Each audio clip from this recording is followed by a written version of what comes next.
में गुलामी की निशानियां हैं, उनको मिटाना खराब बात है। जो देशभक्त है वो तो नहीं रहने देगा। हाँ, ये जरूर है, कई लोग आज कई शहीद भी देशभक्त हो गए हैं, सुनो तो कहें। तो वो ऐसे रस्सी में बांध के चार्ज लाता था तो लोग कहते भैया परी कहाँ कहीं तुम्हें दिखाई नहीं दे रहा है, परी नाच रही है। तो उसी प्रकार से भारतीय जनता पार्टी शिगुफा लाती है परी का और दिखाती है तिल निकालने वाली परी का। हंगामा इस एजेंडे को और हवा देंगे ताकि हिंदू मुस्लिम राइट हो। नमस्कार, आप देख रहे हैं खबरों का सिलसिला विद हुंजला। आज की बड़ी खबर यह है कि गड़े मुर्दे देश में उखाड़े जा रहे हैं। औरंगजेब वक्त संशोधन बिल को लेकर सत्ता इतनी गरमा चुकी है। नतीजा इसका ये हुआ कि कल नागपुर में आगजनी हुई, हिंसा हुई, वहीं कई गाड़ियों को, दर्जनों गाड़ियों को फूंक दिया गया। वक्त संशोधन को लेकर कल जंतर मंतर पर हंगामा हुआ। विपक्ष का ये कहना है कि कल जो वक्त संशोधन बिल है वो सारी वक्फ की जमीनों पर कब्जा करना चाहता है। हम लखनऊ में मौजूद हैं, लखनऊ की जनता से जानते हैं जो वक्त संशोधन को लेकर कल जंतर मंतर पर जमकर हंगामा हुआ। विपक्ष का ये कहना है कि ये असंवैधानिक है। देखिए, आप उसमें कोई संशोधन नहीं कर सकते। वक्फ बोर्ड में, वक्फ में आप संशोधन नहीं करते, बोर्ड में आप कर सकते हैं, बोर्ड के नियमों में कर सकते हैं। जिस प्रकार से भारतीय समाज के लोगों का ट्रस्ट बनता है, अंग्रेजी में ट्रस्ट, हिंदी में न्यास, और अरबी फारसी और उर्दू में वक्फ कहा जाता है। तो जो वक्फ होता है वो एक फैमिली ट्रस्ट है। जिस प्रकार से भारतीय इनकम टैक्स की लॉ में अगर आप जाते हैं तो हिंदुओं के लिए हिंदू अनडिवाइडेड फैमिली, यानी हिंदू अविभाजित परिवार है।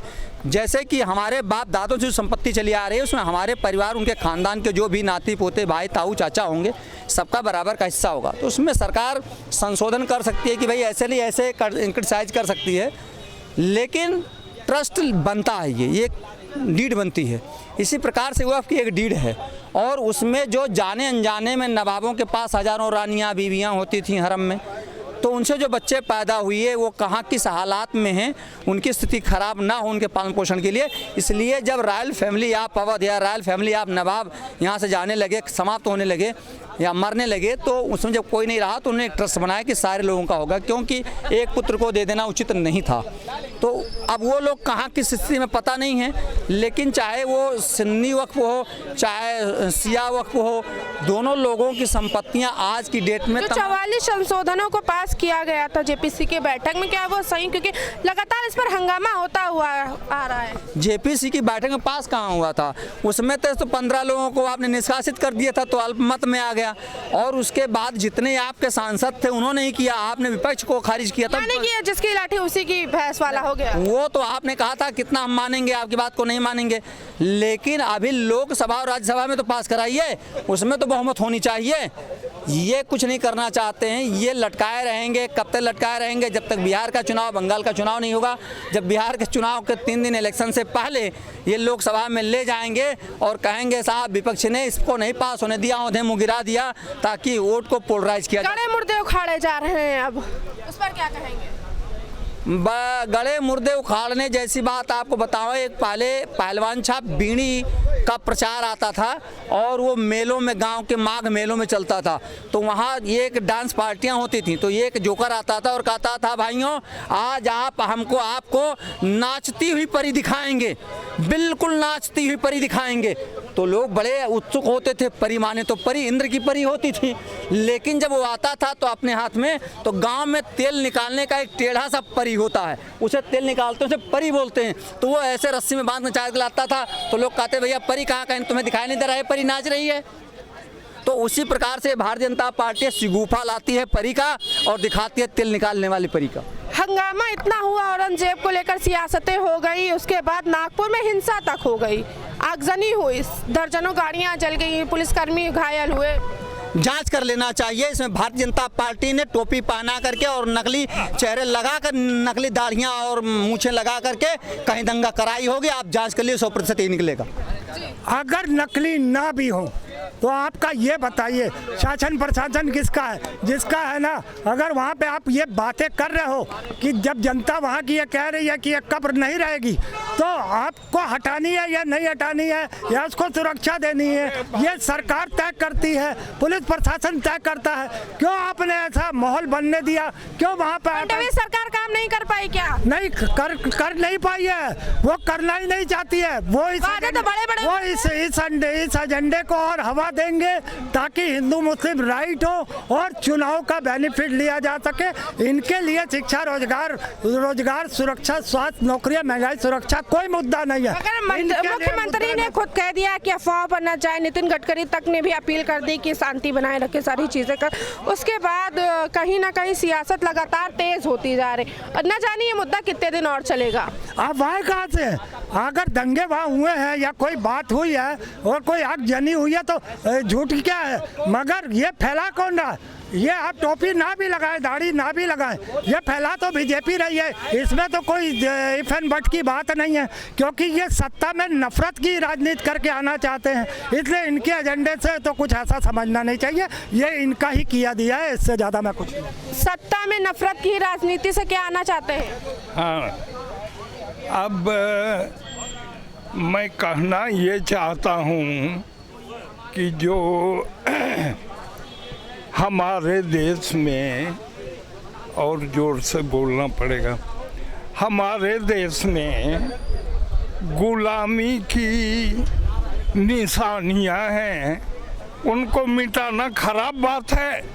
जो देशभक्त है वो तो नहीं रहने देगा। हाँ, ये जरूर है, कई लोग आज, कई शहीद भी देशभक्त हो गए हैं। सुनो तो कहें, हम सुनने के लिए कह रहे हैं, नॉट फॉर प्रेस। तो अब 2 लोग अभी हमारे यूपी से गए हैं और दोनों वहाँ अनशन पर बैठे हैं कि औरंगजेब की कब्र को उखाड़ के फेंको। तुमने वादा किया है कि हम जितने हैं औरंगजेब की कब्र को उखाड़ को फेंको, ऐसे तो कई ऐतिहासिक चीजें बने हुए हैं। नाम तो सुना नहीं। नंबर 1 हमारे जिले के एक बहुत बड़े नेता थे मुख्तार अंसारी, वो अनशन पर बैठे हैं खुदा के सामने। अच्छा। दूसरे हैं अतीक अहमद, तो उखाड़ना तो पड़ेगा ना, वो हमारे देश के भूत हैं, उनकी मांगों को भी सुनना पड़ता है। एक कवि का नाम ले रहा हूँ, वाहिद अली वाहिद, सुना होगा, जो कहता है मोदी पर एक अंगुली उठा के कहा कि तू भी है राणा का वंशज, फेंक जहाँ तक भाला जाए। तो जहाँ तक भाला जाएगा वो फेंकेगा, और जितने मुगल हुड़ा और शक हैं सबका देश निकाला जाए। अगर हम कहें, हम बात करें कि एक गड़े मुर्दे के जिसका कोई अस्तित्व अब नहीं है, सिर्फ उसके नाम को लेकर इतनी राजनीति की जा रही है कि आगजनी हो रही है, बयानबाजियां हो रही है। नहीं, ऐसा नहीं है। हिंदुस्तान में आज 2 लोग दिखाई दे रहे हैं। अच्छा, कौन? 2 विचार साफ साफ, एक सनातन और इंडिया फर्स्ट। एक का एक ही उद्देश्य है, भारत की अस्मिता प्रथम, और दूसरे का है कि नहीं, देश के दुश्मनों की अस्मिता के लिए हम लड़ेंगे, जूझेंगे। देश के दुश्मनों के लिए स्मृति की लड़ेंगे और जूझेंगे। लगातार अगर हम बात करें, औरंगजेब का मुद्दा काफ़ी उठा था, महाराष्ट्र के सपा सांसद से लेकर नागपुर की आगजनी तक जा पहुंचा। वहीं वक्त संशोधन को लेकर का जंतर मंतर में प्रदर्शन हुआ। गड़े मुर्दे उखाड़े जा रहे हैं सिर्फ राजनीति के लिए। देखिए, सबसे बड़ी चीज़ है कि जब सिस्टम का ताना बाना जब कमज़ोर ढीला पड़ने लगता है तो इस बात का इतिहास साक्षी है, जिस सरकार का, जिस राजा का अगर पॉलिसी का जो ताना बाना है वो कमज़ोर होने लगता है तो वहाँ ऐसा वातावरण, ऐसा माहौल पैदा ही हो जाता है। कोई हिंदू मुसलमान का भविष्य तय करने लगता है, कोई अमीर गरीब का भविष्य तय करने लगता है, कोई सिस्टम का भविष्य तय करने लगता है, कोई सिस्टम का क्रय और विक्रय करने लगता है। तो देखिए, सवाल ये है कि हम मुखिया हैं, जिम्मेवारी मेरी है कि हम देश में सद्भाव का वातावरण कैसे पैदा करें। मुख्यमंत्री ये तो भी कह दिया कि अफवाहों पर मत जाए, फडणवीस सरकार क्या चल नहीं पा रही है?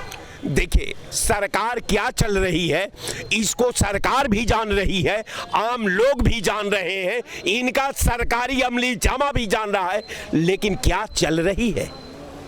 जो सरकार चल रही है, आप महाराष्ट्र का सरकार को अलग से मूल्यांकन मत करिए।